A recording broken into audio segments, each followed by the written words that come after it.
Oke, untuk video kali ini Cikgu akan terangkan tentang sejarah tingkatan 2 bab yang pertama. Masih lagi dalam bab yang pertama, tetapi untuk video kali ini kita akan fokus kepada subtopik yang terakhir. Oke, dalam bab yang pertama yaitu kerajaan alam Melayu dan kerajaan luar yang sezaman. Oke, jadi selepas menonton video ini, pastikan murid-murid mendapat dua input yang sangat penting, yaitu yang pertama menyatakan kerajaan luar yang sezaman dengan kerajaan alam Melayu dan juga menghuraikan bentuk hubungan yang dijalankan antara kerajaan alam Melayu dengan kerajaan luar yang sezaman lah. Oke, selepas menonton video ini seperti biasa, pastikan murid-murid menjawab soalan pengukuhan yang Cikgu sudah sediakan di akhir video nanti. Oke, tanpa membuang masa, mari kita masuk dalam subtopik yang terakhir dalam bab 1, yaitu kerajaan alam Melayu dan kerajaan luar yang sezaman. Oke, kita lihat. Coba gunakan highlighter di sini. Oke, kerajaan alam Melayu muncul sezaman dengan kerajaan-kerajaan luar. Maksud dari sini kerajaan yang ada di alam Melayu itu ada 7 kerajaan: Champa, Sriwijaya, Funan, Angkor, Majapahit, Gangganegara, dan juga Kedatua. Dia muncul sezaman dengan kerajaan luar alam Melayu. Oke, sezaman ini maksud dia muncul bersama-sama ataupun muncul dalam dalam zaman yang sama. Oke. Hal ini menunjukkan bahwa kerajaan alam Melayu membangun dan maju setanding dengan kerajaan tersebut. Oke, ini kita akan bincang lebih lanjut apabila kita lihat peta-peta yang saya sudah sediakan ini lah. Oke, semua maklumat ini pelajar boleh rujuk dalam buku teks, sebab Cikgu ambil semua maklumat ada dalam video ini dari buku teks. Oke, kita masuk dalam kerajaan yang pertama, kerajaan luar sezaman pada abad yang pertama. Oke, kerajaan terawal di alam Melayu, kerajaan pertama yang muncul pada abad pertama di alam Melayu ialah kerajaan Funan. Oke, kerajaan Funan. Tetapi di luar alam Melayu ada kerajaan yang sezaman juga muncul, yaitu Empire Rome, Empire Parsi, dan juga dinasti Han. Oke, jadi Empire Rome, Empire Parsi, Empire Kusan, dan dinasti Han ini dia muncul sezaman dengan kerajaan Funan yang terletak di alam Melayu. Oke, seterusnya, ini adalah abad yang pertama. Ini adalah kemunculan kerajaan sezaman di abad yang pertama. Oke, seterusnya kita masuk dalam abad yang ke-9. Apa pula kerajaan luar yang muncul sezaman dengan kerajaan alam Melayu pada abad ke-9? Oke, pada abad ke-9 di alam Melayu telah wujud kerajaan Champa, Sriwijaya, Angkor. Oke, ada 3 kerajaan yang muncul pada abad ke-9. Tetapi di luar alam Melayu ada kerajaan lain yang muncul sezaman dengan kerajaan alam Melayu nih, yaitu kerajaan Abbasiyah, Empire Byzantine, dinasti Tang, dan juga kerajaan Chola. Jadi ada 4 kerajaan luar yang muncul sezaman dengan kerajaan awal alam Melayu. Oke. Ini adalah pada abad yang ke-9. Oke, sekarang kita masuk abad yang ke-14. Oke, pada abad ke-14 kerajaan awal yang muncul di alam Melayu ialah kerajaan Champa, kerajaan Angkor, dan juga kerajaan Majapahit. Oke, ketiga-tiga kerajaan alam Melayu ini dia muncul sezaman dengan kerajaan luar dari alam Melayu, yaitu Empire Mongol, kerajaan Turki Uthmaniyah, dan juga Kesultanan Delhi. Oke, jadi kita dapat lihat di sini bahwa pada abad pertama kerajaan Funan ini dia telah muncul bersama dengan Empire Rome. Oke, pada abad ke-9 kerajaan-kerajaan alam Melayu telah muncul bersama dengan kerajaan ataupun Empire Byzantine, Lepas itu pada abad ke-14 pula, kerajaan awal alam Melayu, contohnya Campa, Angkor, dan Majapahit ini dia telah muncul sezaman dengan Empire Mongol, Kerajaan Turki Utsmaniyah, dan Kesultanan Delhi. Oke, jadi itu yang pelajar perlu tahu, itu yang pelajar perlu mesti ingat, apakah contoh kerajaan luar yang muncul sezaman dengan kerajaan awal di alam Melayu. Oke, kita pergi pada slide seterusnya. Oke, sekarang kita bincang pula apakah bentuk hubungan yang telah dijalankan antara kerajaan awal alam Melayu dan juga kerajaan luar alam Melayu yang sezaman. Oke, yang pertama ialah hubungan perdagangan, di mana kerajaan alam Melayu menjalinkan hubungan perdagangan dengan kerajaan luar. Oke, ini cikgu highlightkan.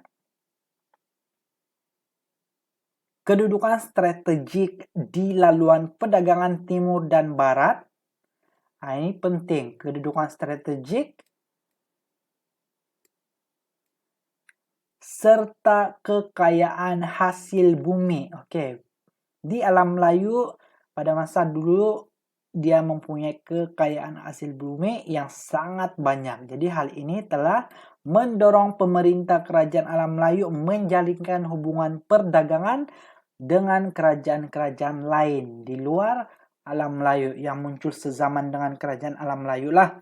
Oke, ini contoh peta, di mana peta ini merupakan laluan ataupun merupakan perdagangan ataupun hubungan perdagangan antara kerajaan alam Melayu dan juga kerajaan luar. Kalau kita lihat dalam peta ini, oke, antara kerajaan luar yang mempunyai hubungan perdagangan dengan kerajaan awal alam Melayu termasuklah Rom. Oke, kalau kita lihat di sini, ini ialah Rom, Alexandria. Oke, ada banyak kerajaan luar dari alam Melayu yang mempunyai hubungan perdagangan dengan kerajaan alam Melayu. Oke. Hubungan perdagangan ini telah dijalankan bermula pada abad yang pertama sehingga abad ke-15. Oke, itu berkaitan dengan hubungan perdagangan. Oke, sekarang kita masuk pula dalam hubungan keagamaan. Oke, ada satu sudah tadi, ini hubungan yang kedua, yaitu hubungan keagamaan. Hubungan kerajaan alam Melayu dengan kerajaan luar mendorong penyebaran agama Hindu, Buddha, dan Islam. Oke, ini paling penting. Jadi dari segi keagamaan telah menyebabkan penyebaran agama Hindu, Buddha, dan Islam. Oke, penyebaran agama ini mempengaruhi pelbagai aspek kehidupan seperti pentadbiran, perundangan, dan sosio budaya. Jadi kalau kita lihat di sini, ini adalah bukti peninggalan yang menunjukkan bahwa hubungan keagamaan ataupun penyebaran agama Hindu, Buddha, dan Islam terdapat di alam Melayu. Contohnya Hindu, terdapat beberapa cara penyebaran agama Hindu di alam Melayu. Nah, jadi macam mana penyebaran agama Hindu itu berlaku di alam Melayu? Ialah yang pertama melalui peranan pedagang, tentera, dan golongan Brahmin. Oke, Brahmin ini ialah golongan yang pakar agama lah dalam agama Hindu.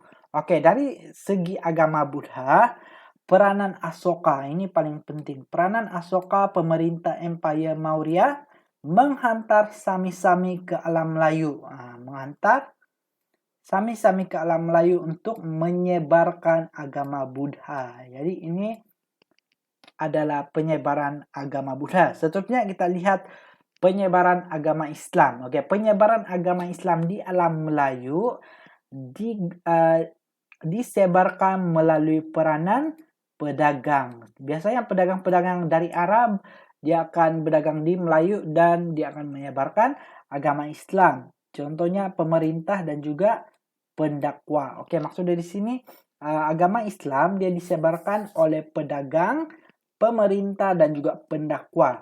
First, pedagang dari Arab, dia akan menyebarkan agama Islam di tanah Melayu melalui perkawinan, melalui perbuatan mereka yang baik menyebabkan banyak orang tertarik, dan juga apabila pemerintah memeluk agama Islam, dia telah menyebarkan Islam di seluruh kerajaan Tanah Melayu. Oke, seterusnya kita lihat dari segi hubungan diplomatik. Nah, hubungan diplomatik ini perlu pelajar ingat. Apa maksud hubungan diplomatik? Hubungan politik antara dua kerajaan. Oke, dalam hal ini kerajaan Alam Melayu dia mempunyai hubungan diplomatik dengan dua kerajaan saja, yaitu kerajaan Cina dan kerajaan India. Oke, apa tujuan mereka mengadakan hubungan diplomatik? Untuk mengukuhkan kedudukan dan membuka jalan kepada perkembangan perdagangan. Nah, ini tujuan utama hubungan diplomatik diadakan di antara Cina, India, dan kerajaan Alam Melayu. Oke, kita lihat. Apakah kerajaan-kerajaan yang terlibat? Nah, kerajaan Alam Melayu yang terlibat dalam hubungan diplomatik ini. Oke, hubungan kerajaan Alam Melayu dengan Cina. Oke, kalau dengan Cina, ada 6 kerajaan Alam Melayu yang menjalinkan hubungan dengan Cina. First, Funan. Tujuan dia ialah untuk memohon bantuan ketenteraan melawan Dai Viet. Nah, ini sudah kita belajar di subtopik sebelumnya. Oke, kedua, Majapahit. Oke, tujuan Majapahit menjalankan hubungan dengan Cina ialah menjalinkan hubungan persahabatan. Manakala Angkor tujuan dia ialah untuk memperkukuh persahabatan dan perdagangan. Oke, kedua memperkukuh hubungan perdagangan sama Sriwijaya. Oke, Sriwijaya. Kenapa Sriwijaya menjalinkan hubungan diplomatik dengan Cina? Mendapatkan pengiktirafan dan memperkukuh hubungan persahabatan dan perdagangan. Sama juga. Dan yang terakhir, Champa. Kenapa Champa mau menjalinkan hubungan diplomatik, hubungan politik dengan Cina? Untuk memulihkan hubungan setelah berperang dengan sekutu Cina, yaitu Dai Viet. Nah, ada banyak. Oke, ada 6 kerajaan awal Alam Melayu yang menjalinkan hubungan diplomatik dengan Cina. Oke, seterusnya kita masuk dalam hubungan yang terakhir, yaitu hubungan kerajaan Alam Melayu dengan India pula. Oke, ada 4 kerajaan awal Alam Melayu yang menjalinkan hubungan diplomatik dengan India. Oke, yang pertama Funan. Oke, apa tujuan Funan menjalinkan hubungan? Oke, tujuan Funan menjalinkan hubungan dengan India ialah untuk memperkukuh hubungan perdagangan keagamaan dengan India. Nah, berkaitan dengan keagamaan. Oke, Majapahit pula untuk mengeratkan hubungan persahabatan. Angkor sama juga mengeratkan hubungan persahabatan, dan juga Sriwijaya hubungan persahabatan dan keagamaan. Oke, jadi ada 4. Tadi kalau Cina ada 6 kerajaan awal Melayu yang menjalinkan hubungan dengan Cina. Kalau India ada 4 kerajaan awal Alam Melayu yang menjalinkan hubungan dengan hubungan diplomatik dengan India. Oke, jadi itu saja yang pelajar perlu tahu untuk subtopik 1.4 ini. Sekiranya pelajar masih tidak paham, pelajar boleh ulang balik menonton video ini sehingga paham, ataupun pelajar boleh meletakkan soalan-soalan di ruangan komen di bawah dan Cikgu akan jawab soalan-soalan dari pelajar semualah. Oke, di akhir video Cikgu bagi tahu tadi, Cikgu sudah sediakan soalan pengukuhan. Oke, soalan pengukuhan ini Cikgu mau pelajar jawab dalam buku latihan masing-masing dan hantar pada masa yang ditetapkan. Oke, itu saja untuk hari ini. Untuk video seterusnya kita akan masuk dalam bab yang kedua. Oke, jadi itu kita akan belajar pada minggu depan lah. Oke, itu saja video untuk kali ini. Sekian dan terima kasih.